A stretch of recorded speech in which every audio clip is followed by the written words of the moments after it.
नमस्कार विद्यार्थियों, आप सबका पावर स्टडी के इस यूट्यूब चैनल पर स्वागत है।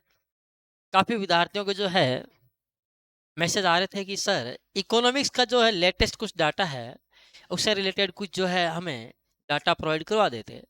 तो उसी संदर्भ में जो है मैं आपको जो कुछ है जो मैं आपको क्या है कि ऐसी छोटी-छोटी क्लासेस जो है, वैसे तो यहाँ से मुझे नहीं लगता कि आरपीसी पेपर में प्रश्न पूछेगी, फिर भी विद्यार्थियों के मन में रहती है कि गुरुजी कुछ न कुछ डाटा याद करने की इच्छा, कि हम कुछ याद करें, कुछ हमें मिल जाए नया।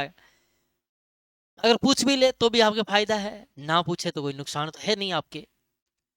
तो जो है मैं आपको जो है ऐसे शॉर्ट में जो है डिटेल के साथ में कुछ प्रश्न लेकर आया हूँ।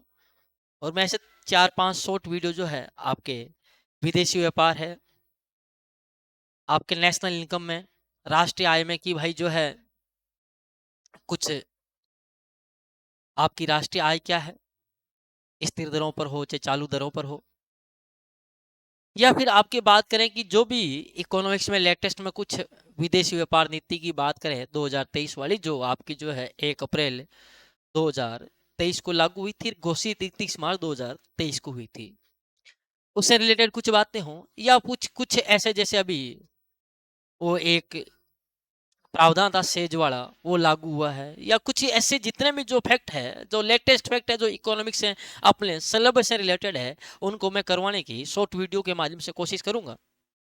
चलिए विद्यार्थियों, आज के क्लास में हम कुछ प्रश्नों की बात कर लेते हैं। क्वेश्चन आपके सामने है। वित्त वर्ष 2024-25, देखो मैं वित्त वर्ष फाइनेंशियल ईयर 2024-25 और जो फाइनल डाटा है उसके अकॉर्डिंग आपको करवा रहा हूँ।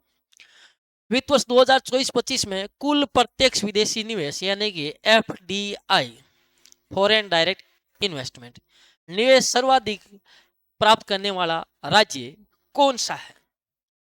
कि भाई सबसे ज्यादा जो है एफडीआई किस राज्य ने प्राप्त किया है?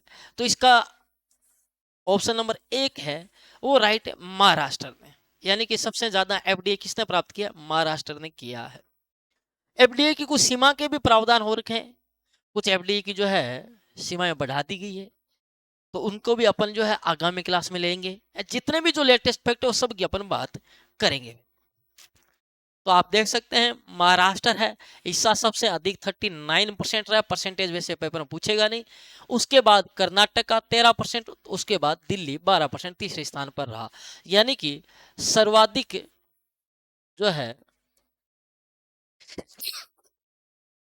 जो है मात्रा में, यानी कि एफडीआई प्राप्त करने वाले राज्यों की अपन बात कर रहे हैं वित्त वर्ष 2024-25 के अकॉर्डिंग, यानी कि फाइनेंशियल ईयर 2024-25। तो ये आपके 1 नंबर पे रहा महाराष्ट्र, 2 नंबर पे कर्नाटक और 3 नंबर पे दिल्ली। महाराष्ट्र, कर्नाटक, दिल्ली एफडीआई प्राप्त करने में। अगला क्वेश्चन है, वित्त वर्ष 2024-25 में भारत को सर्वाधिक एफडीआई किस स्थान से प्राप्त हुआ? यानी किस देश से जो है भारत ने जैसे सर्वाधिक प्राप्त तो किस स्टेट ने किया? भाई महाराष्ट्र ने सबसे ज्यादा जो है एफडीआई जो है प्राप्त किया। लेकिन भारत की बात करें, भारत को सबसे अधिक एफडीआई किस देश से मिला? यानी किस देश से जो है फॉरेन डायरेक्ट इन्वेस्टमेंट यानी प्रत्यक्ष विदेशी निवेश आया? मॉरिशस, सिंगापुर, संयुक्त राज्य अमेरिका या चीन? तो भाई भारत को जो है सबसे अधिक एफडीआई जो है सिंगापुर से प्राप्त हुआ। किससे भाई? वित्त वर्ष 2024-25 में सर्वाधिक एफडीआई कहां से मिला? भाई सिंगापुर से। देखते हैं डिटेल में। यानी कि स्रोत देशों में बात करें तो सिंगापुर नंबर 1 यानी 30% हिस्सेदारी के साथ सर्वाधिक जो है एफडीआई सिंगापुर से मिली। उसके बाद 2 नंबर पे मॉरिशस रहा 17%, और 3 नंबर पे आपके रहा संयुक्त राज्य अमेरिका यानी यूएसए। तो ये बात ध्यान रखना, यानी कि सबसे ज्यादा एफडीआई किस राज्य ने प्राप्त किया? महाराष्ट्र ने। सबसे ज्यादा एफडीआई किस देश से आया? तो किस स्थान से आया? यानी सिंगापुर से। सिंगापुर के बाद कहां से आया? मॉरिशस से, और मॉरिशस के बाद आपका आया यूएसए से। आगे बात करते हैं, भारत में वर्तमान में कौन सा क्षेत्र सबसे सर्वाधिक एफडीआई को आकर्षित कर रहा है? यानी कि भारत के एफडीआई देखो सबसे ज्यादा कहां से आ रहा है? सिंगापुर से। कौन सा राज्य प्राप्त कर रहा है? महाराष्ट्र। एफडीआई किस क्षेत्र में आ रहा है, किस सेक्टर में जो है विदेशों से जो है डायरेक्ट इन्वेस्टमेंट आ रहा है, यानी कि ऊर्जा क्षेत्र, सेवा क्षेत्र, कंप्यूटर सॉफ्टवेयर और हार्डवेयर या ट्रेडिंग। तो भाई ये आपके जो सेवा क्षेत्र है यानी सर्विस सेक्टर जिसे अपन तृतीयक क्षेत्र भी कहते हैं, यानी इस क्षेत्र में जो है सर्वाधिक एफडीआई आ रहा है। देखो यानी कि वित्त वर्ष 2024-25 में सर्विस सेक्टर यानी कि सेवा क्षेत्र आपके जो है एफडीआई इक्विटी का सबसे बड़ा हिस्सेदार बनकर उभरा, जिसने कुल इनफ्लो का कितना परसेंट, 19% आकर्षित किया। यानी कि एक नंबर पे कौन सा क्षेत्र है भाई, सेवा क्षेत्र है 19% के साथ। उसके बाद किसका नंबर आया, कंप्यूटर सॉफ्टवेयर और हार्डवेयर, यानी 2 नंबर पे कौन है भाई आपके जो है एफडीआई किस सेक्टर में आ रहा है सबसे ज्यादा। 2 नंबर पे बात करें तो वह है कंप्यूटर सॉफ्टवेयर, वह है हार्डवेयर। 1 नंबर पे किस में आ रहा है, सेवा क्षेत्र में। और 3 नंबर की बात करें तो वह है आपके ट्रेडिंग, व्यापार। तो इस बात को ध्यान में रखना भाई। आगे बात करते हैं, नेक्स्ट क्वेश्चन आपके सामने है, सूक्ष्म लघु और मध्यम उद्यम विकास अधिनियम 2006 कब लागू किया गया, यानी कि एमएसएमई एक्ट 2006। यानी कि आपका जो है माइक्रो, स्मॉल और मीडियम जो एंटरप्राइज एक्ट है उसकी बात कर रहा है कि कब लागू किया गया। तो देखो ये 16 जून 2006 को अधिसूचित किया गया।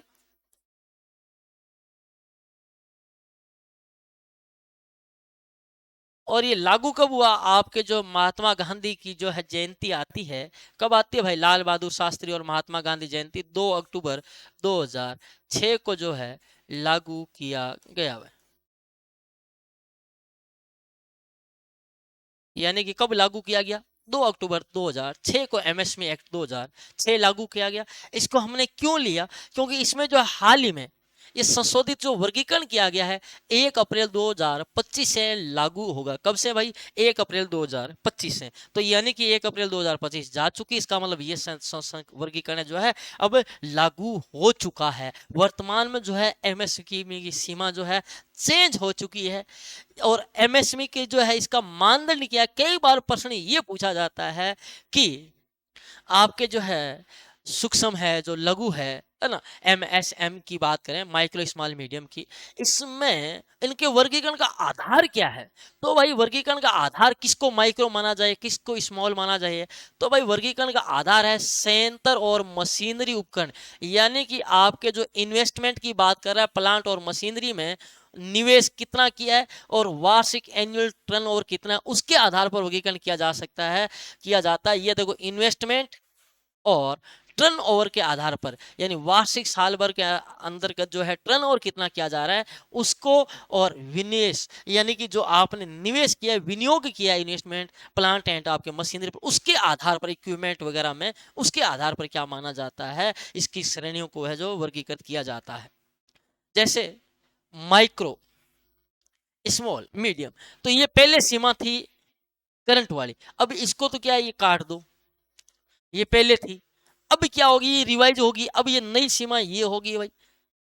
कितनी है भाई, माइक्रो में 2.5, इसको गुणा कर दो, 2.5 को 10 से गुणा कर दो 25 आ जाएगा, 25 को क्या कर दो 5 से गुणा कर दो, यानी 2.5 को 10 से करो 25, 25 को 5 से गुणा करो 125, यानी माइक्रो स्मॉल मीडियम। इधर भी वही सेम सिस्टम है, इसको 10 से गुणा कर दो, इसको 5 से गुणा कर दो, 10 को 10 से गुणा करोगे 100, 100 को 5 से गुणा करोगे 500, यानी ऐसे ध्यान में रख लेना। 2.5, अगर आप इतना ध्यान रख लो, 2.5 को 10 से गुणा 25, 25 को 5 से गुणा 125, इधर भी सेम गुणा करना है। देखो 2.5 है, इधर 10 है, इसको 10 से किया 100 आ गया, 100 को 5 से किया 500 आ गया, इधर इसको 10 से किया 25 आ गया, 5 से किया 125 आ गया। यानी ये जो है आपके जो है सीमा कितनी है, 2.5 करोड़ है, 25 करोड़ है, 125 करोड़ है, इसमें 10 करोड़ है, 100 करोड़ है, 500 करोड़ है, यानी ये किसमें भाई, करोड़ में है राशि, 10 करोड़।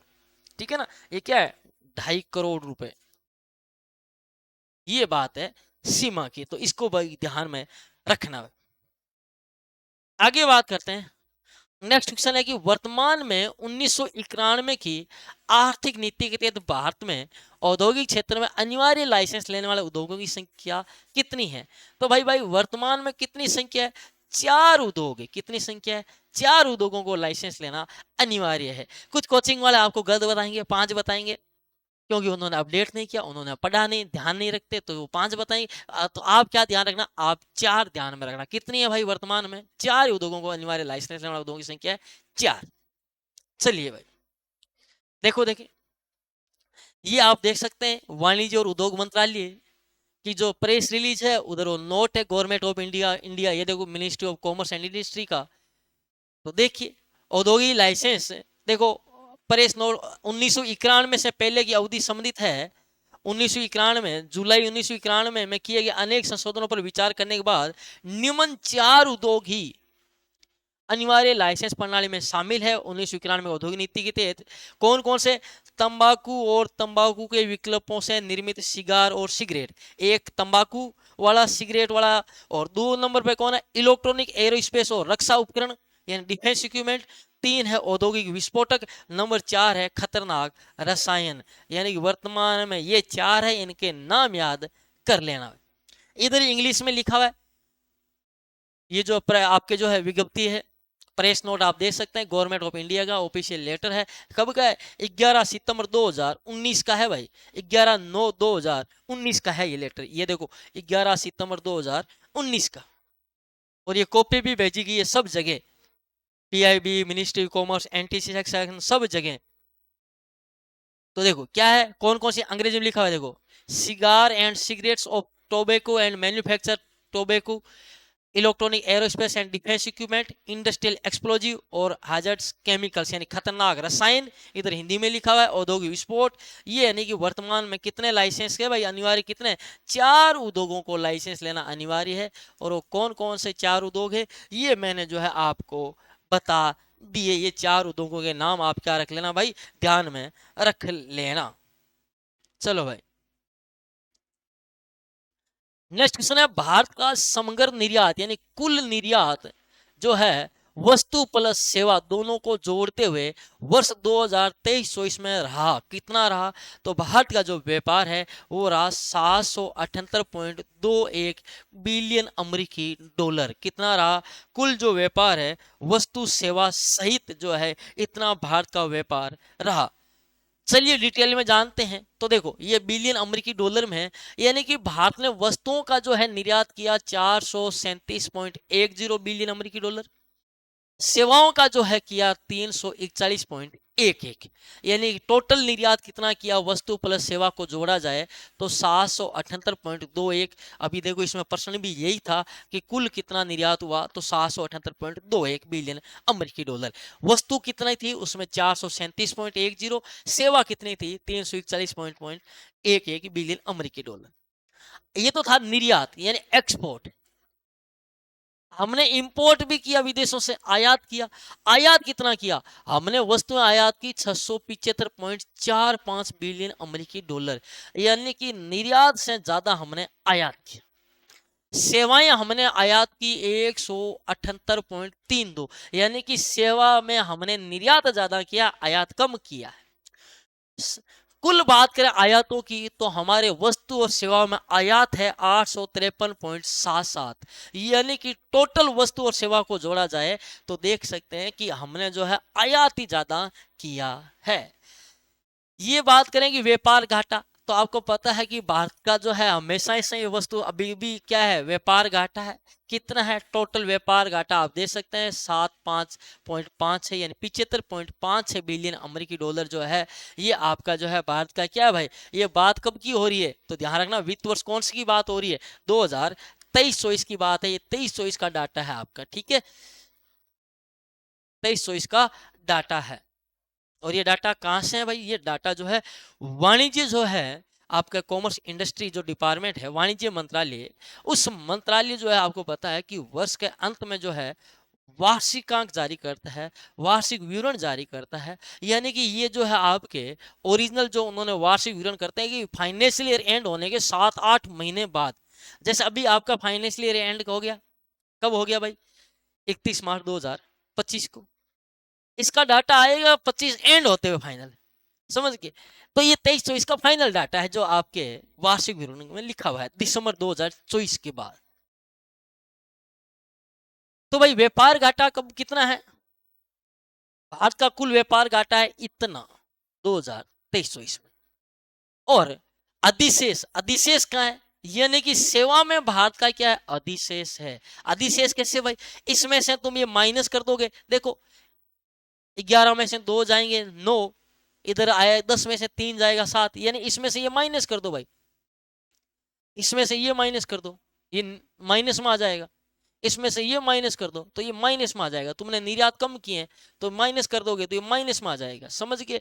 तो भाई आपका जो जो माइनस में आया है वो तो हमारा व्यापार घाटा है, जो प्लस में आया है वो अधिशेष है। यानी कि भारत का जो है अधिशेष व्यापार किस में हो रहा है, केवल सेवा क्षेत्र में अधिशेष व्यापार हो रहा है, वस्तुओं में जो है व्यापार घाटा ही है। और टोटल देखा जाए सेवा प्लस वस्तु तो भी घाटा ही है। सेवा निर्यात में भारत की रैंक कितनी है, वैश्विक स्तर पर 7वां स्थान है। यानी कि सेवा निर्यात में भारत बहुत बढ़िया है, 7वां स्थान है। और वस्तु निर्यात में भारत की रैंक कौन सी है, 70वीं रैंक है वस्तुओं के मामले में। चलिए भाई आगे बात करते हैं, नेक्स्ट क्वेश्चन। नेक्स्ट क्वेश्चन है कि 2023-24 में भारत के द्वारा सर्वाधिक किस वस्तु का निर्यात किया गया, यानी कि सबसे ज्यादा जो है निर्यात किसका किया है। देखो ये आपके सामने ऑप्शन है, औषधि निर्माण, पेट्रोलियम उत्पाद, मोती कीमती अर्ध कीमती पत्थर, या दूर संचार उपकरण। तो भारत ने सबसे ज्यादा जो निर्यात किया वो पेट्रोलियम उत्पादों का किया। चलिए बात करते हैं, देखो देखें ये है 2023-24 में शीर्ष 10 प्रमुख वस्तुओं का निर्यात। तो सबसे ज्यादा आपको दिखाई दे रहा है क्या भाई, हाँ दिखाई दे रहा है, ठीक है।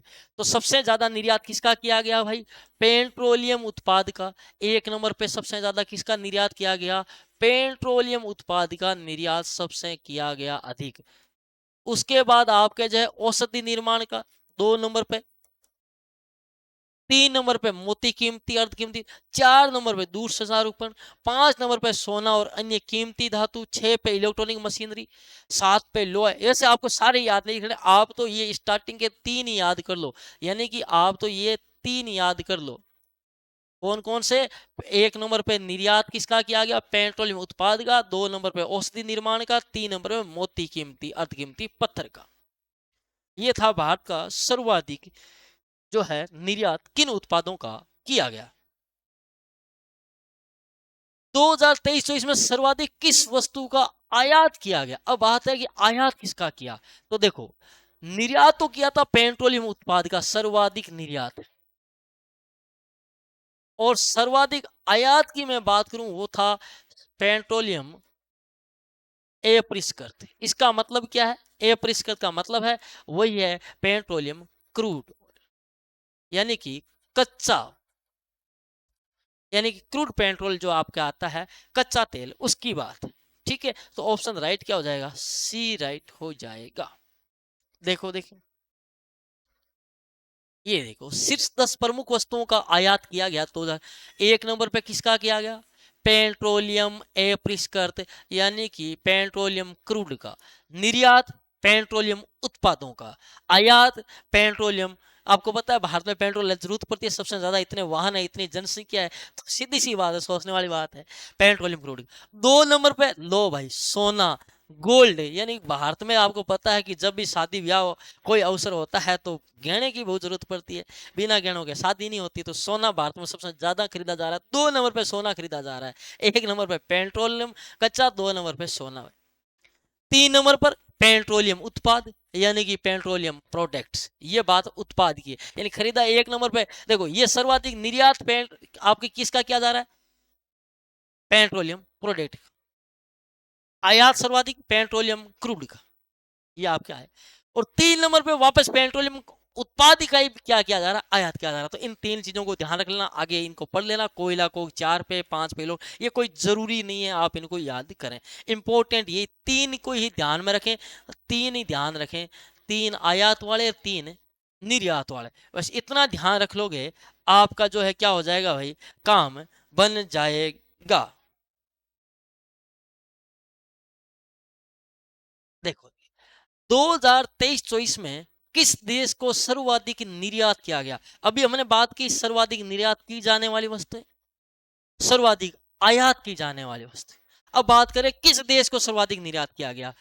यूएसए, संयुक्त अरब अमीरात है, और ये नीदरलैंड की बात हो रही, इधर ये चीन की बात हो रही। तो हमने सबसे ज्यादा जो निर्यात किया यूएसए, यानी यूनाइटेड स्टेट्स ऑफ अमेरिका, संयुक्त राज्य अमेरिका, और ये है यूएई, है ना, संयुक्त अरब अमीरात। तो भाई अपन ने जो है सर्वाधिक निर्यात किसको किया? अमेरिका को किया, यूएसए को। ये देखो 2023-24 में भारत के शीर्ष 10 निर्यात गंतव्य स्थान कौन कौन से? एक नंबर पे यूएसए है, दो नंबर पे आपके जो कौन है, यूएई है, संयुक्त अरब अमीरात है, तीन नंबर पे भाई नीदरलैंड आ गया है ना, तीन नंबर पे नीदरलैंड। तो भाई हमने सबसे ज्यादा निर्यात एक यूएसए, यूएई और नीदरलैंड को जो है सबसे ज्यादा निर्यात किया है। बाकी आपको याद रखने की कोई जरूरत नहीं, आप पढ़ सकते हैं चीन, सिंगापुर, यूके, लेकिन पेपर में ये स्टार्टिंग की पूछता है, सर्वाधिक का ही पूछता है। ज्यादा संभावना तो यही होती है कि शीर्ष सर्वाधिक निर्यात किसको किया गया, तो यूएसए। ठीक है, अगला प्रश्न, भारत द्वारा वर्ष 2023-24 में किस देश से सर्वाधिक आयात किया गया? तो आपको पता है, आयात की बात करते हैं आपके दिमाग में एक ही वर्ड आता है कि भाई साहब हम तो सबसे ज्यादा माल हमारे यहाँ कौन सा चलता है भारत में? चाइनीज। और चाइना का सस्ता आता है, तो सबसे ज्यादा आयात भी किससे किया गया भाई? चीन से किया गया। चलिए देखो, देखिए तो 2023-24 में भारत का शीर्ष 10 आयात स्रोत, तो देखो एक नंबर पे कौन भाई? चीन, दो नंबर पे क्या है? रूस, और तीन नंबर पे क्या है? संयुक्त अरब अमीरात, यूएई। समझ गए? तो ये थे विद्यार्थियों कुछ एक जो है मैंने आपके जो है ये 10 प्रश्न थे, लेकिन प्रश्न 10 थे, मैंने आपको सारी डिटेल में डाटा करवाया है। तो मैंने आपको जो है सर्वाधिक निर्यात, सर्वाधिक आयात किन देशों से किया जा रहा है, सबसे ज्यादा निर्यात किस उत्पाद का किया जा रहा है, सबसे ज्यादा किस उत्पाद का आयात किया जा रहा है। इसके अलावा मैंने आपको जो है एफडीए के बारे में, किस राज्य को प्राप्त हुआ एफडीए, आपको पता है महाराष्ट्र, किस देश से आ रहा है एफडीए, सिंगापुर से आ रहा है, किस क्षेत्र में आ रहा है, सेवा क्षेत्र में एफडीए आ रहा है, ये सारी चीजें जो है। इसके अलावा मैंने एमएसएमई का नया वर्गीकरण करा दिया कि भाई ध्यान में रख लेना, 2.5-25, है ना भाई, 10 से गुना कर देना, आगे 5 से गुना कर देना, 2.5-25 125 कर देना। किसमें भाई? इन्वेस्टमेंट में। टर्नओवर की बात आए तो 10, 100, 500 कर देना, है ना। तो ये सारी चीजें, एमएसएमई एक्ट जो 2006 है, कब लागू हुआ? 2 अक्टूबर 2006। ये सारी चीजें जो है वर्तमान में लाइसेंस लेने वाले उद्योगों की संख्या 4 है। ये सारी चीजें लेटेस्ट मैंने आपको करवाया है। आगामी क्लास में कुछ और इकोनॉमिक्स जो सिलेबस से रिलेटेड लेटेस्ट है, जिसमें चाहे आपके सेज की बात हो, चाहे आपके विदेशी व्यापार नीति की बात हो, चाहे आपके राष्ट्रीय आय से रिलेटेड बात हो, या जो कुछ भी इकोनॉमिक्स से कुछ लेटेस्ट होगा वो मैं आपको कराऊंगा। धन्यवाद। जय हिंद, जय भारत।